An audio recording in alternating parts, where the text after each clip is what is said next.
आदरणीय श्रोता बंधुओं को सादर प्रणाम। नवरात्र की हार्दिक शुभकामनाएं। अष्टमोध्यायः ध्यानम्। ओम अरुणां करुणातरंगिताक्षी धृतपाशां कुशबाणचापहस्तां अणिमादिभिरावृत्तां मयूखैरहमित्येव विभावये भवानीं। ऋषिरुवाच। चण्डे च निहते दैत्ये मुण्डे च विनिपातिते बहुलेषु च सैन्येषु क्षयितेषु सुरेश्वरः। ततः कोपपराधीन चेताः शुम्भः प्रतापवान् उद्योगं सर्वसैन्यानां दैत्यानामादिदेशः। अद्य सर्वबलैर्दैत्याः षडशीतिरुधायुधाः कम्बूनां चतुर्शीतिर्निर्यान्तु स्वबलैर्वृताः। कोटिवीर्याणि 50 सुराणां कुलानि वै 100 कुलानि धौम्राणां निर्गच्छन्तु ममाज्ञया। कालकादौर्हदा मौर्याः कालकेयास्तथा सुराः युद्धाय सज्जा निर्यान्तु आज्ञया त्वरितामम्।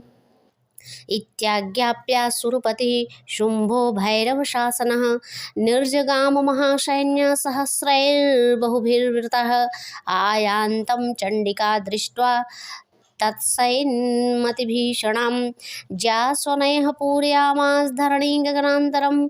ततः सिंहो महानादं तीव कृतवान् नृप घण्टास्वनेन तन्नादम्बिका चोपबृहं यत् धनुर्जयोसिंहघण्टानां नादाः पूरितैदिङ्गमुखां निनादैर्भीषणैः काली जिज्ञे विस्तारिताननां। तं निनादमुपसृत्य दैत्यसिंहैः सैन्यैश्चतुर्दशं देवी सिंहस्तथा काली सरोषैः परिवारिता। एतस्मिन्नेतरैः भूपविनाशाय सुरद्विषां भवायामरसिंहानामिति वीर्यबलवान्विताम्। ब्रह्मेश गुहविष्णुनान्तेन्द्रस्य च शक्तयः शरीरेभ्यो विनिष्क्रम्य तद्रूपैश्चण्डिकां ययुः। यस्य देवस्य यद्रूपं यथा भूषणवाहनं तद्वदेव हि तच्छक्तिरसुरान् योद्धुमाययौ। हंसयुक्तविमानाग्रे साच्छसूत्रकमण्डलुः आयाता ब्राह्मणः शक्तिर्ब्रह्माणी साभिधीयते। माहेश्वरी वृषारूढा त्रिशूलवरधारिणी महाहिवलया प्राप्ता चन्द्ररेखा विभूषणा कौमारी शक्तिहस्ता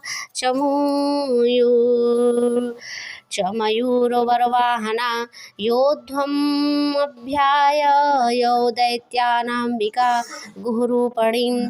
तथैव वैष्णवी शक्तिर्गरुडोपरि संस्थिता शङ्खचक्रगदा शङ्खखड्गहस्ताभ्युपाययौ। यज्ञवाराहं तुलं रूपं या बिभ्रतो हरेः शक्तिः साप्याययौ। तत्र वाराही बिभ्रति तनुं नारसिंही नृशंगस्य बिभ्रति सदृशं वपुः। प्राप्ता तत्र सटाक्षेप क्षिप्तं क्षत्रसंहतिम्। वज्रहस्तात् तथैवेन्द्री गजराजोपरिस्थिता प्राप्ता सहस्रनयना यथा शक्रस्तथैव सा। ततः परिवृतस्थाभिरीशानो देवशक्तिभिः हन्यन्तां सुराः शीघ्रं मम प्रत्याह चण्डिकां। ततो देवी शरीराक्तो विनिष्क्रान्तातिभीषणां चण्डिका शक्तिरत्युग्रासी वार्षति निनाम्दिनी। सा चाह धूम्रजटिलमिषान्हं पराजिता दूत त्वं गच्छ भगवन् पार्श्वशुम्भ निशुम्भयोः। ब्रूहि शुम्भं निशुम्भं च दानव अवतीर्गवीर्तौ। ये चान्ये दानवास्तत्र युद्धाय समुपस्थिताः त्रैलोक्यमिन्द्रो लभतां देवाः सन्तु हविर्भुवः। यूयं प्रयात् पातालं यदि जीवतुमिच्छथ बलावलेपादध चेद्भयतो वन्तो युद्धकाङ्क्षिणः तदा गच्छत्तृप्त्यन्तु मक्षिवाः पशुतेन वः यतो नियुक्तो दौत्येन तया देव्या शिवः स्वयं शिवदूती त्रिलोकेऽस्मिन्स्ततः साख्यातिमागतां तेऽपि श्रुत्वा वचो देव्याः सर्वाख्यातं महासुराः अमिषापूरिता जग्मुर्यन्नकत्यायनी स्थितां ततः प्रथममेवाग्रेसरशक्तिर्यष्टिवृष्टिभिः वर्षुरुद्धतामर्षस्तां देवीं मरारयः सा च तान् प्रहितान् माणान् शूलशक्तिपरश्वधान् विच्छेदलीलया मातधनुर्मुक्तैर्महेशुभिः तस्याग्रतस्तथा काली शूलपातविदारितान् खट्टवाङ्गपोतियां श्वारीन् कुर्वीत् व्यचारत्तदा कमण्डलुजलाक्षेपतवीर्यान् हतौजसः ब्रह्माणि च करोक्षन्तॄन् येन येन स्वधावति माहेश्वरी त्रिशूलेन तथा चक्रेण वैष्णवी दैत्यान् कौमारी तथा शक्त्ययातिकोपना ऐन्द्रिकुलिष्पातेन शतशो दैत्यदानवाः पेतुविर्दिरादारिताः पृथिव्यां रोधिरोगप्रवर्षभिः प्रवर्षिणः तुण्डप्रहारविध्वंस्तान् दृष्ट्वा गच्छत्तवक्षसः वाराहमूर्त्यान् पदमश्चक्रेण च विदारिताः न खैर्विदारितांश्चन्यान् भक्षयन्तीं महासुरान् नारसिंहीं चचारा जौनादा पूर्णदिगम्बरा चण्डाट्टहासैरसुराः शिवदूत्यभिदूषिताः पेतुः पृथिव्यां पतितांस्तांशखादाथ सा तदा इति मात्रगणं क्रुद्धं मदर्यन्तं महासुरान् दृष्ट्वाभ्युपायैर्विधिविधैर्नेषुर्देवारिसैनिकाः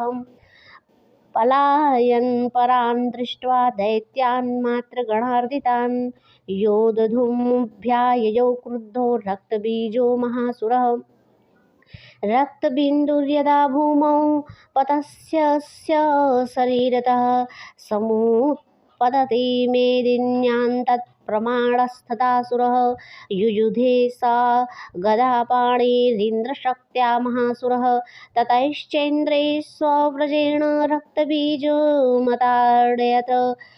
कुलिशेन हतस्यासु बहुश्रुश्रावशोणितम् समुत्तस्थुस्ततो योद्धास्तद्रुपास्तत्पराक्रमाः यावन्तः पतितास्तस्य शरीराद्रक्तबिन्दवः तावन्तः पुरुषा जातास्तद्वीर्यबलविक्रमाः ते चापि युयुधुस्तत्र पुरुषा रक्तसम्भवाः समं मात्रभिरत्युग्रशस्त्रपातातिभीषणं पुनश्च वज्रपाते नक्षत्तमस्य शिरो यदा ववाह रक्तं पुरुषास्ततो जाताः सहस्रशः वैष्णवी समरे चैनं चक्रेणाभिजघान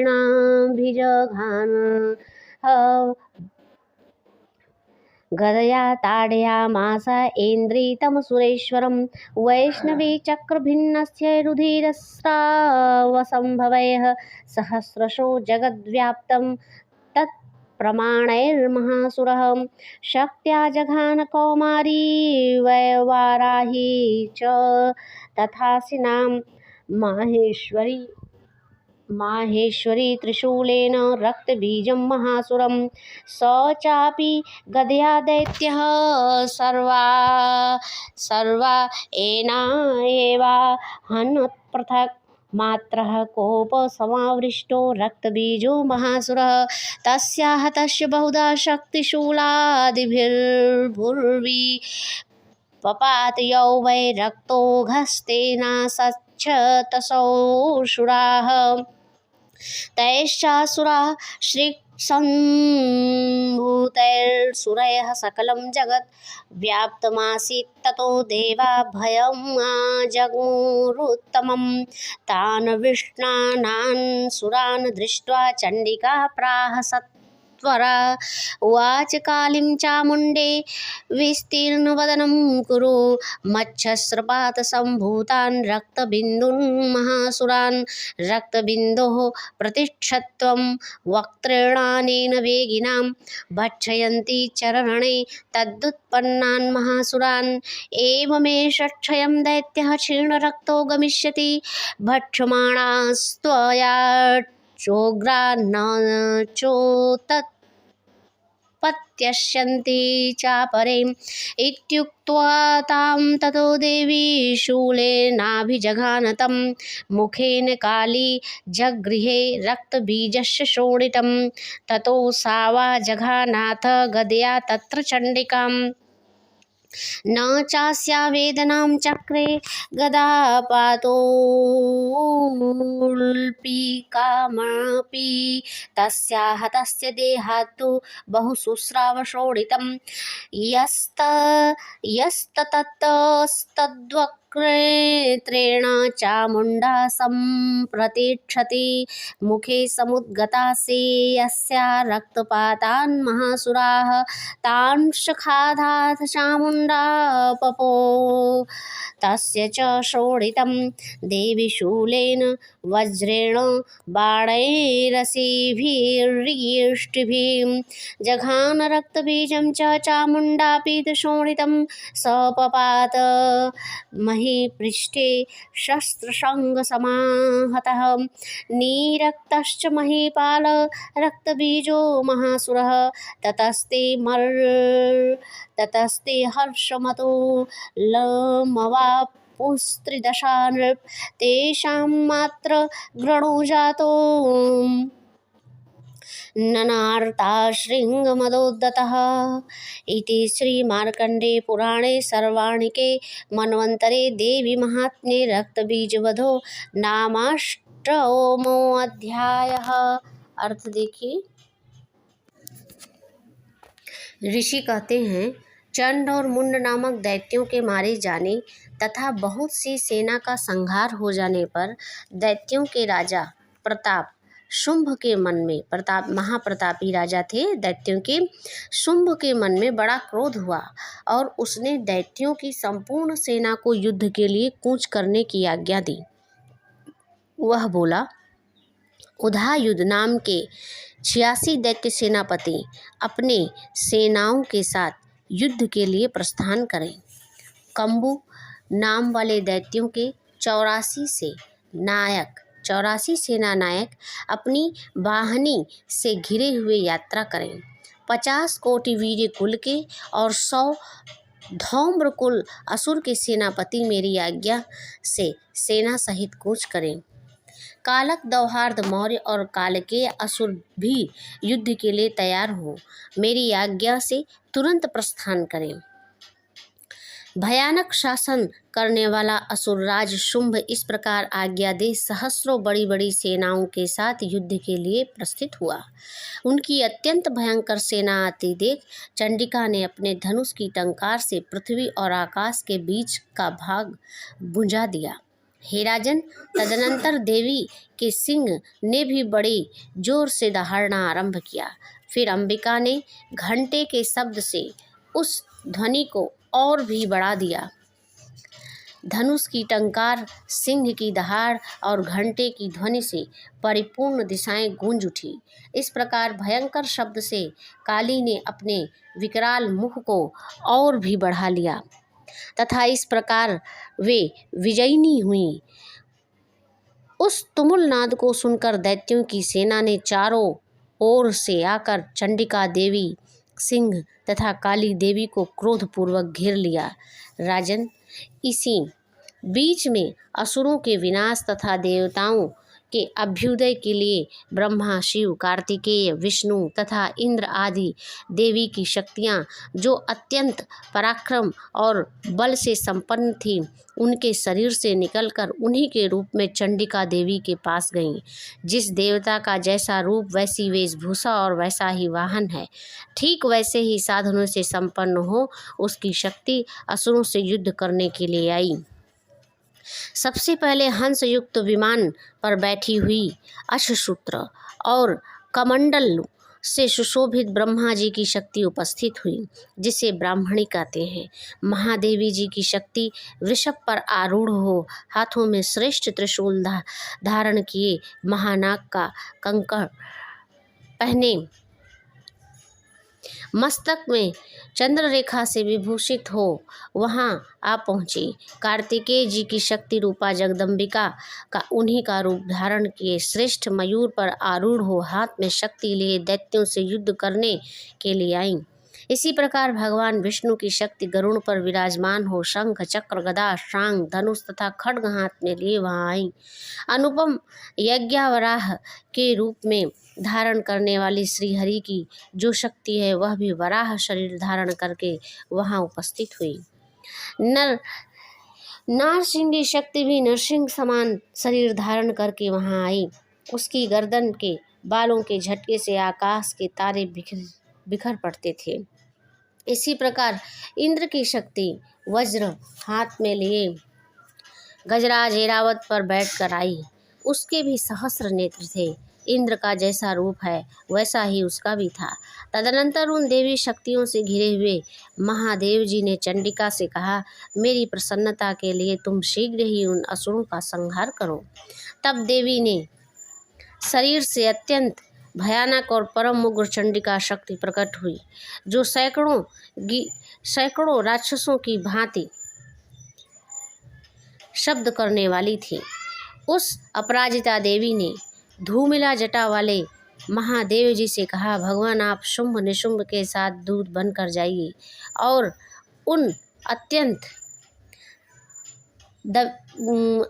गर्वीले दानों कुंभ एवं निशुंभ दोनों से कहिए, साथ ही उनके अतिरिक्त भी जो दानव युद्ध के लिए वहां उपस्थित हों उनको भी यह संदेश भेज दीजिए, दैत्यों यदि तुम जीवित रहना चाहते हो तो पाताल को लौट जाओ।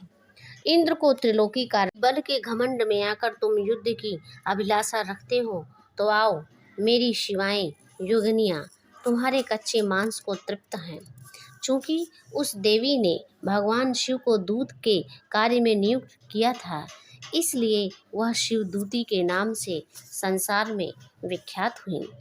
ये महादैत्य भी महाशिव के मुख से देवी के वचन सुनकर क्रोध में भर गए और जहाँ कात्यायनी विराजमान थी उस ओर बढ़े।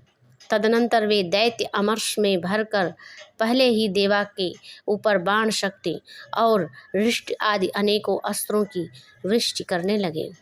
तब देवी ने खेल खेल में धनुष की टंकार की और उससे छोड़े हुए बड़े बड़े बाणों द्वारा दैत्यों के चलाए हुए बाण, शूल, शक्ति और फरसों को काट डाला।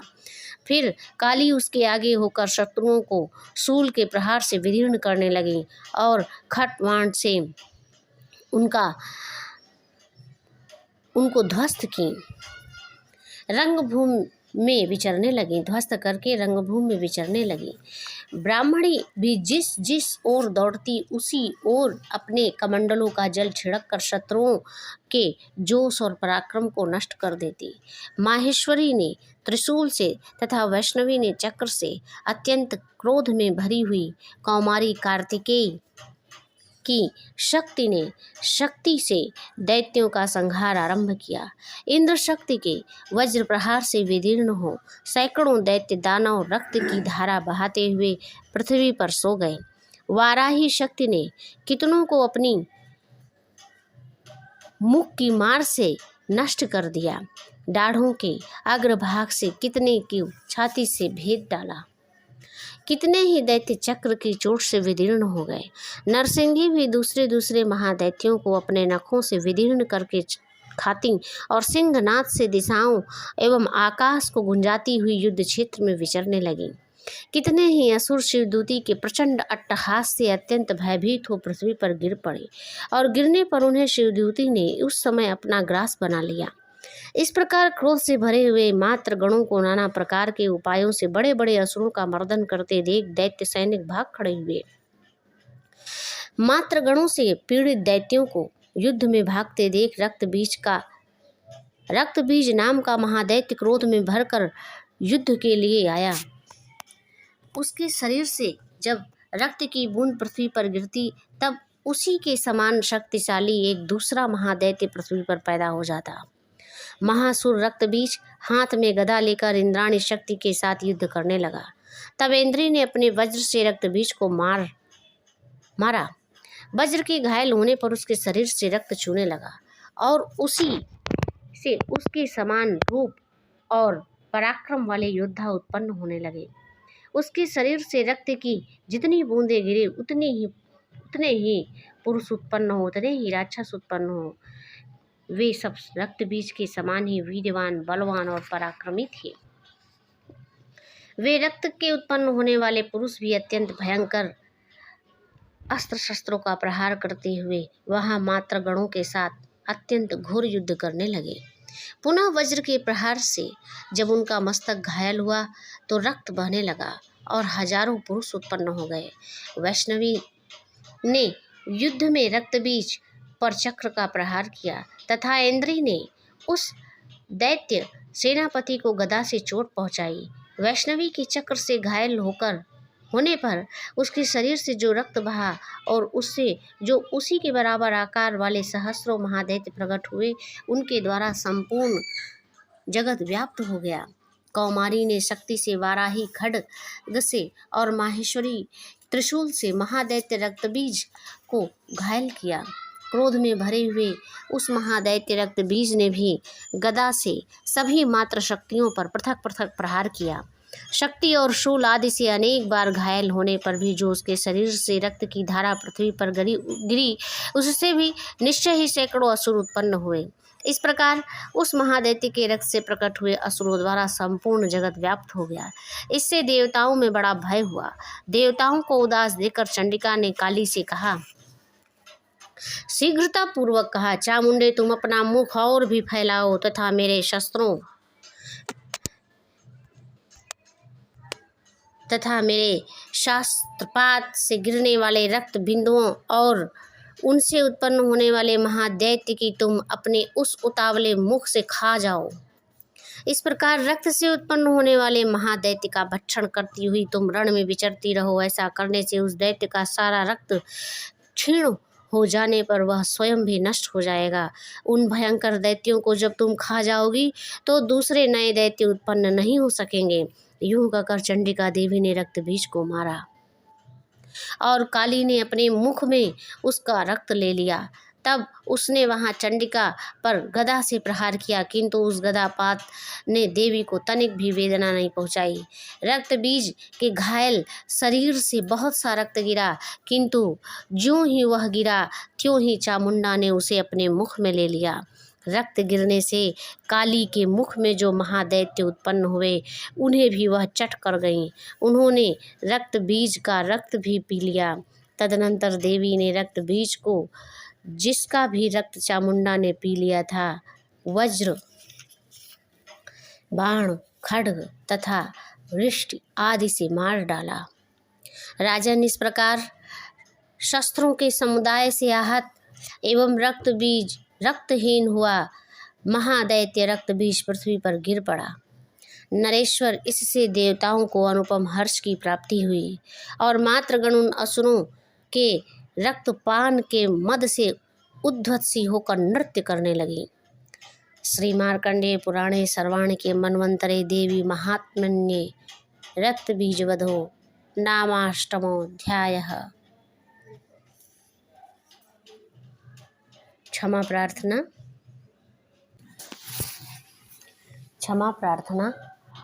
अपराधसहस्राणि क्रियन्ते हर्षिणं मया दासोऽयमिति मां मत्वा क्षमस्व परमेश्वरी। आवाहनं न जानामि विसर्जनं पूजां चैव न जानामि क्षम्यतां परमेश्वरी। मन्त्रहीनं क्रियाहीनं भक्तिहीनं सुरेश्वरी। यत्पूजितं मया देवी परिपूर्णं तदस्तु मे। अपराधशतं कृत्वा जगदम्बेति चोच्चरेत्। यां गतिं समवाप्नोति न तां ब्रह्मदेहसुराहं। सायपराधोऽस्मि शरणं प्राप्तस्त्वां जगदम्बिके। इदानीं नोऽहं यथेच्छेषि तथा कुरु। अज्ञानाद्विस्मृते भ्रान्त्या यन्न्यूनमधिकं कृतं तत्सर्वं क्षम्यतां देवी प्रसीद परमेश्वरी। कामेश्वरी जगन्माता सच्चिदानन्दविग्रहे गृह्णाचार्मिमां प्रत्या प्रसीद परमेश्वरी। कामेश्वरी जगन्माता सच्चिदानन्दविग्रहे गृह्णाचार्मिमां प्रत्या प्रसीद परमेश्वरी। गुह्याति गुह्यगोत्री त्वं गृह्णास्म कृतं जपं सिद्धिर्भवतु मे देवी त्वत्प्रसाद सुरेश्वरी। श्रीदुर्गार्पणमस्तु। ओम श्री दुर्गाये नमः। अर्थ देखिए, परमेश्वरी, मेरे द्वारा रात दिन सहस्रों अपराध होते रहते हैं। यह मेरा दास है, यूं समझकर मेरे उन अपराधों को तुम कृपा पूर्वक क्षमा करो। परमेश्वरी, मैं आवाहन नहीं जानता, विसर्जन करना नहीं जानता, पूजा करने का ढंग भी नहीं जानता, क्षमा करो। देवी सुरेश्वरी, मैंने जो मंत्रहीन क्रियाहीन तथा भक्तिहीन पूजन किया है वह सब आपकी कृपा से पूर्ण हो। जगदम्बिके, मैं अपराधी हूँ, किंतु तुम्हारी शरण में आया हूँ। इस समय दया का पात्र हूँ, तुम जैसा चाहो करो। हे देवी परमेश्वरी, अज्ञान से, भूल से तथा बुद्धि भ्रांत होने के कारण मैंने जो न्यूनता या अधिकता कर दी हो वह सब क्षमा करो और प्रसन्न हो। सच्चिदानंद स्वरूपा परमेश्वरी जगन्माता कामेश्वरी, तुम प्रेम पूर्वक मेरी पूजा स्वीकार करो और मुझ पर प्रसन्न हो। इति क्षमा प्रार्थना। श्री दुर्गार्पणमस्तु। ओम श्री दुर्गाये नमः।